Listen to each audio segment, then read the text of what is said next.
This is for my girlies who are stuck in sharing their knowledge, in pag-share ng learnings nila dito sa Atomic Habits by James Clear.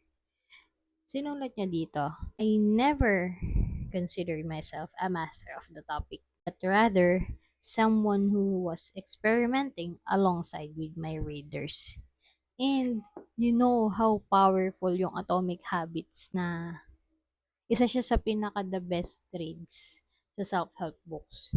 And sabi niya, hindi niya master yung topic but he's experiencing it, shinare niya sa book, and madaming natulungan ng book na to.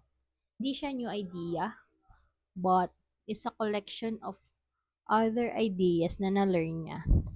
And nag-create siya ng new ways for people to accept those ideas and learnings.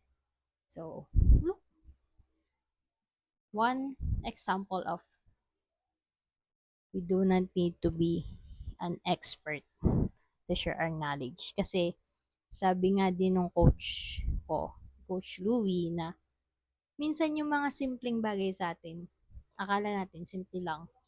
But for others, it's already a golden nugget. So, keep on sharing, keep on showing up, and share mo lang kung ano yung alam mo sa sarili mo na ini-enjoy mo at gusto mong i-share sa iba.